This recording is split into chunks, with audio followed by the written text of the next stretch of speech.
Hey guys, it's Jay, here with another review video. Honestly, this episode wasn't too crazy, but it did start to showcase Azam, which is something I have been waiting for. But before we get into it, I'd like to ask if you enjoyed the video, leave a like and share it with others. Without further ado, on to the vid.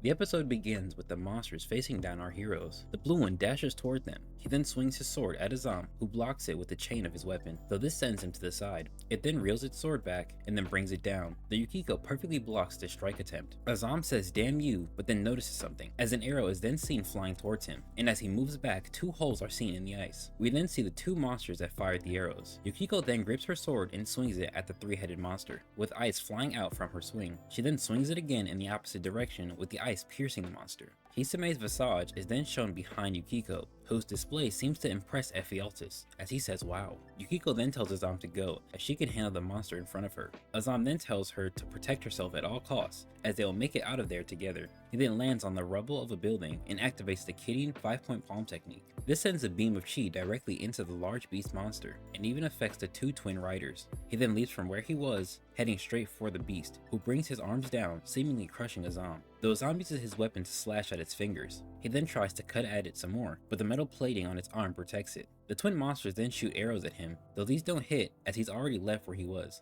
The beast then charges after Azam. Ephialtes then says Azam may be quick, but his drawback is force, and that a creature like that should be able to keep up with him whilst being too sturdy for him to move. He adds that he is a great rider, and that Azam should be occupied, and that gives him inspiration for a new chapter. He says while he waits for Azam to die, let's make things more interesting. He says in addition to the main plot steeped in terror, the battlefield was inevitably hopeless, as the children knew who stood before them was a god of dreams. Thus they felt despair. He recites his chant as smoke erupts behind him. In response to this, Azam says he used another 20% of his chi, and as little creatures run past Yukiko, she questions what they are. Ephialtes says Azam slipped up when he failed to guard their names from him, referencing the time he spoke to the soldiers, and now they will suffer the same fate as him, trapped in a nightmare till death. Private Khalifa says the people have young children and that they cannot allow them to go through this. Private Johan says it's the lieutenant's call and asks if he still isn't getting any signal. Lieutenant Anderson confirms that he isn't and says he was around when the Wolfpack faced Grokash Rampersad, and adds that a Kimyo battle destroys everything around it, so they can't stay there much longer. Something begins to step into the shop as the lieutenant questions if there's an infant present,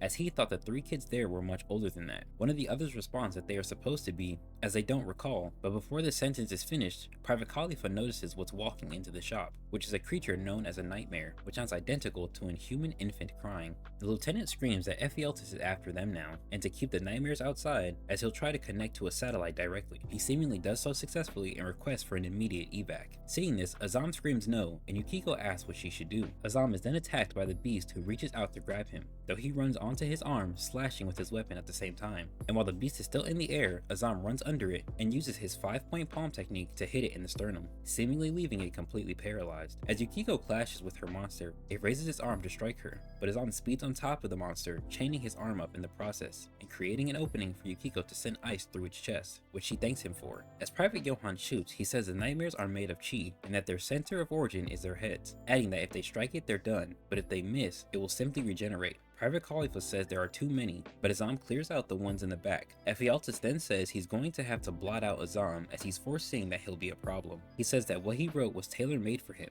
and that he ought to be trapped by an unrelenting foe. Yet he made an opening to invade the other dreams. He adds that Azam is interfering with the balance of things, and says he's not a part of their stories, so he should get out and stay in his. Azam then runs past him and leaps into the air, which surprises Ephialtes. He says Azam has the presence of mind to focus on him, and questions if he even feels fear. He notes Azam's confidence, and says he doesn't fear the nightmare's grasp, and that at this age it isn't experience, but whoever trained Azam has impressed their lack of fear in him, which is the assassin's code of replacing fear with rage.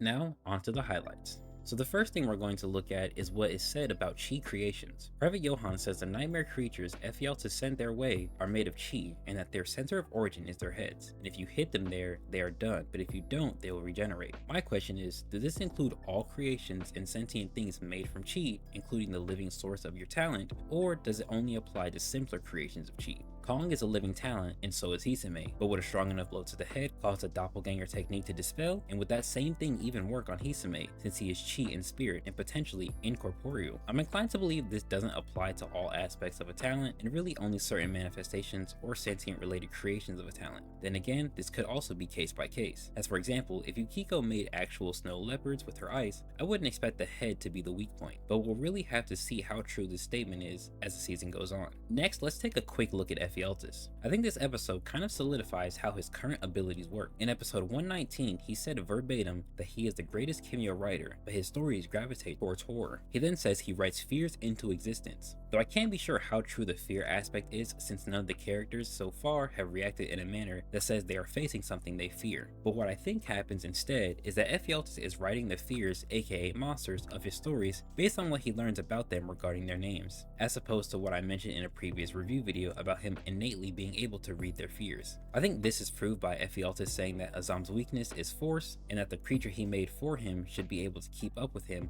while being too sturdy for him to move. It also seems more clear now that each monster or story is truly made for a specific person or group. This is backed up by him making creatures specifically for the soldiers to deal with, as well as him saying that what he wrote was tailor-made for Azam, and that he's invading the other dreams. Not to mention that he does need his target's name to give his creation's purpose. I was going to talk about Yukiko next, but I'm going to save that for when we see more from her. So instead, let's look at some things regarding Azam. Now the first thing we'll look at is Azam's use of the 5-point palm technique. This technique was originally shown in episode 29 when he was going to use it against Cass, but we don't see it in action until the end parts of episode 36 when he is able to use it against Rokash. When Rokash is actually hit, he says he couldn't move and that his pressure points were struck, which is exactly what the technique targets. However, the actual delivery of the technique has changed. As seen when he used it on Rokash, it originally took the appearance of a Kidian's head, and when he actually struck Rokash, the head enveloped him, seemingly striking his pressure points at the same time. Though you can argue based on what Rokash said, Azam himself struck Rokash's pressure points, but it doesn't matter which one you think it is, as the result is the same.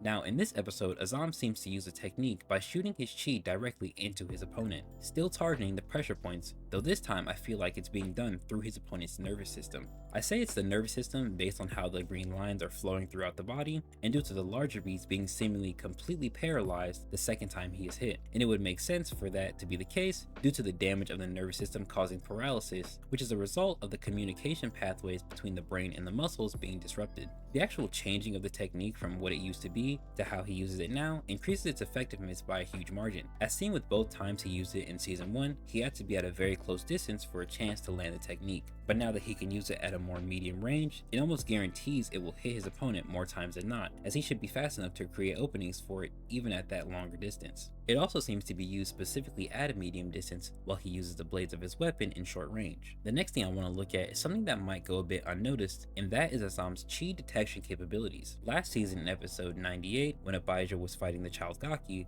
Azam says he is an amateur at deciphering what he can sense with his chi, and at that moment he knows Abijah hasn't released all of his. Azam has genuinely come a long way in this regard. In episode 118, Azam notes that he felt hostile chi, and he also knows it isn't coming off of Ephialtes. In episode 119, he guesses that 50% of Ephialtes' chi is now gone, and in this episode, he says Ephialtes used another 20% of his chi. So in the last 8 months, Azam has learned how to detect hostile chi, locate said chi, and keep an accurate measure of how much chi an opponent has remaining, which is a huge leap from hardly being able to decipher anything. The last thing I want to discuss is something that's a bit vague, but is in regards to the last thing Ephialtes says. He says whoever trained Azam impressed their lack of fear in him, which is the assassin's code of replacing fear with rage. We know he learned this mentality from Abijah, who we should all know is an assassin, and since Azam's job over the last 8 months was to assist Abijah on missions, it's very easy to understand how this mentality was instilled in him. But what does replacing fear with rage really mean? Well, first, let's define the two words. Fear is a natural response to a perceived threat or danger, triggering a physical and psychological reaction aimed at self-preservation. And rage is an intense and uncontrollable feeling of anger, often accompanied by physical reactions like increased heart rate, adrenaline rush, and aggressive behavior. When you hear those definitions, you may think fear is a better response. but the psychological mindset behind both may lead to a different outlook. Fear can lead to hesitation, paralysis, or avoidance, but can also enhance awareness. And in all honesty, rage could be more self-destructive, but when controlled, rage can be channeled into focus, determination, and fearlessness. So in the context of replacing fear with rage, the idea is to override the fear that can cause hesitation with controlled aggression, which allows for more decisive action, which is something we see directly in this episode from Azam. I apologize for the shorter video, guys. This episode just lacked a multitude of things I felt needed to be pointed out or dove into further. I think the episode itself is fine, and it almost feels like Azam is lucid dreaming, where he knows he is metaphorically asleep, but is still taking control of the dream he is in, which I think is a very good contrast with the concept of replacing fear with rage. So far, the episodes with Azam and Yukiko have been interesting, but haven't really been as interesting overall in comparison to what Shay and Andrea have been doing. And I'm finding myself wondering what's going on with other characters as opposed to what's happening with these two. But hopefully that will change as we see more of them. But anyway, that's the video, guys. Let me know what your favorite part of the chapter was in the comments below, as well as how you feel about the things I mentioned in the highlight section. Don't forget to read the actual episode for yourself, and be sure to like it as well. And I will see y'all in the next one.